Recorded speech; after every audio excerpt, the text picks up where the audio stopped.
How's it going, everybody? My name is Ben from the Ben and Bev channel. Today we're going to be talking about Marvel's What If Episode 2, What If T'Challa Became a Star-Lord?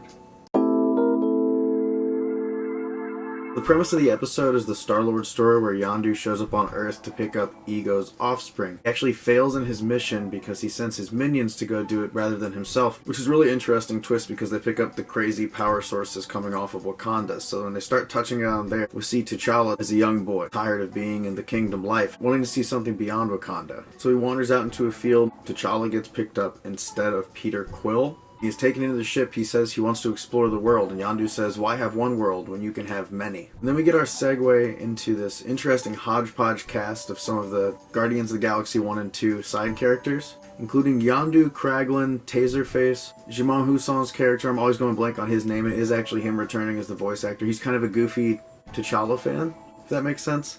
The Star-Lord kind of has a different presence because he appears to be some type of universal hero for some of the things he's done, where he's kind of been an ambassador in situations and caused a non-violent approach to everything rather than the way things actually go in our timeline.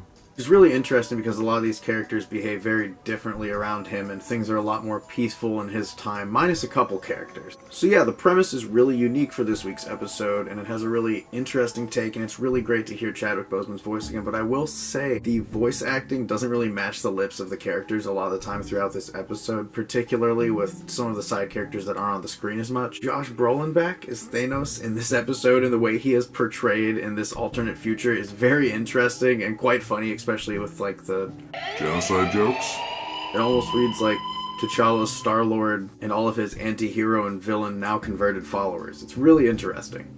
I would also say, because everything is in the space environment, the animation is not as detailed as it was in last week's episode. It's a little more simplistic because they have a lot more things they're trying to animate with a lot more motion. I didn't get nearly as much of that 3D traveling aspect as I did in that first episode. Which is kind of a shame because I really hope they would have thrown that much in here with all of the space travel and everything, but it had a very 2D feel and looked like a more simplistic version of the earlier seasons of Star Wars Clone Wars, and the stylistic flair wasn't quite enough to carry it for most of the episode. For a while, it actually felt like it was dragging on for a little bit. Harp on it too much as I am a huge Black Panther fan, but it was a really interesting take to see, and all of his lines were delivered very well, as well as Michael Rooker's and Josh Brolin's, though delivered in a really weird light, and the way everything was kind of changed. It was also interesting to see the Collector in more of a villain route, a more beefed up version of him, and it was really nice to see Howard the Duck back again with Seth Green on the voice, even if it was just for a few seconds as a gag. The way the episode ended was really cool because it kind of brings us back to Earth, per se. Slight spoiler there, but I didn't want to get too much into anything else because